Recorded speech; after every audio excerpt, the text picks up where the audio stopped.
ನಿಮಗೆಲ್ಲ ಗೌರಿ ಅಡುಗೆ ಅಂಗಳಕ್ಕೆ ಸ್ವಾಗತ. ನಾನಿವತ್ತು ಟೊಮೊಟೊ ಚಟ್ನಿ ಮಾಡ್ತಾಯಿದ್ದೀನಿ. ತುಂಬ ರುಚಿಯಾಗಿರುತ್ತೆ. ಇದೊಂಥರ ಡಿಫ್ರೆಂಟ್ ಆದ ಟೊಮೊಟೊ ಚಟ್ನಿನ ನಾನು ನಿಮ್ಮ ಮುಂದೆ ಮಾಡಿ ತೋರಿಸ್ತಾ ಇದ್ದೀನಿ.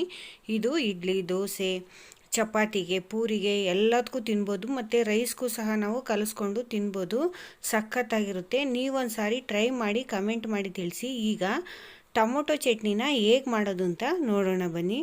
ಮೊದಲು ನಾನು ಸ್ಟವ್ ಆನ್ ಮಾಡಿ ಒಂದು ಬಾಣಲಿ ಇಟ್ಕೊಂಡಿದ್ದೀನಿ. ಈ ಬಾಣಲಿಗೆ ನಾನು 1 ಟೇಬಲ್ ಸ್ಪೂನ್ ಎಣ್ಣೆನ ಸೇರಿಸ್ಕೊಂಡು ಒಂದು 10ರಿಂದ 12 ಹಸಿಮೆಣ್ಸಿನ್ಕಾಯಿನ ಮದ್ದಿ ಕಟ್ ಮಾಡಿ ಹಾಕ್ಕೊಂಡಿದ್ದೀನಿ. ಹಾಗೆ ಹಾಕ್ಕೊಂಡ್ರೆ ಇದು ಎಣ್ಣೆ ಆಗಿರೋದ್ರಿಂದ ಮುಖಕ್ಕೆ ಸಿಡಿಯುತ್ತೆ. ಅದಕ್ಕೆ ನಾನು ಕಟ್ ಮಾಡಿ ಹಾಕ್ಕೊಂಡು 1 ಗೆಡ್ಡೆ ಬೆಳ್ಳುಳ್ಳಿ, ಒಂಚೂರು ಶುಂಠಿನ ಹಾಕ್ಕೊಂಡು ಫ್ರೈ ಮಾಡ್ಕೋತಾ ಇದ್ದೀನಿ. ಇದು ಸ್ವಲ್ಪ ಫ್ರೈ ಆಗಬೇಕು. ಕಮ್ಮಿ ಉರಿ ಇಟ್ಕೊಂಡೇ ಫ್ರೈ ಮಾಡ್ಕೊಳ್ಳಿ, ಜಾಸ್ತಿ ಉರಿ ಇಟ್ಕೊಳ್ಳೋಕೆ ಹೋಗಬೇಡಿ. ಈಗ ಒಂದು ಅರ್ಧ ಚಮಚ ಜೀರಿಗೆನ ಸೇರಿಸಿ, ಸ್ವಲ್ಪ ಕರಿಬೇವನ್ನು ಸೇರಿಸಿ ಈಗ ಫ್ರೈ ಮಾಡ್ಕೋತಾ ಇದ್ದೀನಿ.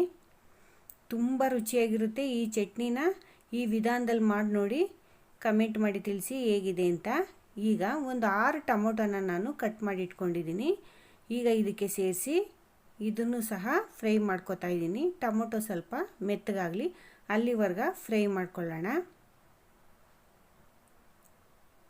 ಇದು ಇಡ್ಲಿ, ದೋಸೆ, ಚಪಾತಿ, ಪೂರಿಗೆ, ರೈಸ್ಗೆ ಎಲ್ಲದಕ್ಕೂ ಸೂಪರಾಗಿರುತ್ತೆ.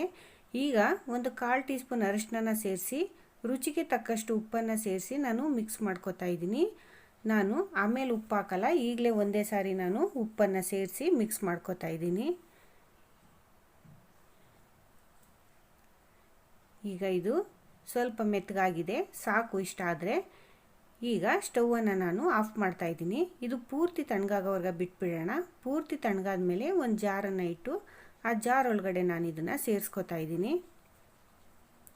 ಎಲ್ಲ ಫ್ರೈ ಮಾಡಿರೋ ಮಸಾಲೆನ ಇದರೊಳಗಡೆ ಸೇರಿಸ್ಕೊಂಡು ಸ್ವಲ್ಪ ಕೊತ್ತಂಬರಿ ಸೊಪ್ಪನ್ನು ಹಾಕಿ ರುಬ್ಕೊಂಬರ್ತೀನಿ. ಈಗ ರುಬ್ಬಿದ್ದಾಗಿದೆ. ಈಗ ಸ್ಟವ್ ಆನ್ ಮಾಡಿ ಒಂದು ಬಾಣಲಿ ಇಟ್ಟಿದ್ದೀನಿ. ಈ ಬಾಣಲಿಗೆ 1 ಟೇಬಲ್ ಸ್ಪೂನ್ ಎಣ್ಣೆನ ಸೇರಿಸ್ಕೊಂಡು ಇದಕ್ಕೆ ಸಾಸಿವೆ, ಕರಿಬೇವನ್ನು ಸೇರಿಸ್ಕೋತಾ ಇದ್ದೀನಿ. ಇದಕ್ಕೊಂದೇ ಒಂದು ಒಣಮೆಣಸಿನ್ಕಾಯಿನೂ ಸಹ ನಾನು ಸೇರಿಸ್ಕೊಂಡು ಒಂದು 1/4 ಚಮಚ ಜೀರಿಗೆನ ಸೇರಿಸ್ಕೊಂಡು ಫ್ರೈ ಮಾಡ್ಕೋತಾ ಇದ್ದೀನಿ. ಈಗಿದು ಫ್ರೈ ಆದಮೇಲೆ ನಾನು ರುಬ್ಬಿರೋ ಮಸಾಲೆನ ಇದರೊಳಗಡೆ ಸೇರಿಸ್ತಾ ಇದ್ದೀನಿ. ಕಮ್ಮಿ ಉರಿ ಇಟ್ಕೊಂಡೇ ಮಾಡ್ಕೊಳ್ಳಿ, ಜಾಸ್ತಿ ಉರಿ ಇಟ್ಕೊಳ್ಳೋಕೆ ಹೋಗಬೇಡಿ. ಈಗ ಮಸಾಲೆನ ಸೇರಿಸಿದ ಮೇಲೆ ಮಿಕ್ಸ್ ಮಾಡ್ತಾ ಇದ್ದೀನಿ. ಇದಕ್ಕೆ ನಾನು ಉಪ್ಪು ಸೇರಿಸ್ತಾ ಇಲ್ಲ. ನಿಮಗೆ ಉಪ್ಪು ಕಮ್ಮಿ ಅನಿಸಿದರೆ ಸೇರಿಸ್ಕೊಳ್ಳಿ ಈ ಟೈಮಲ್ಲಿ.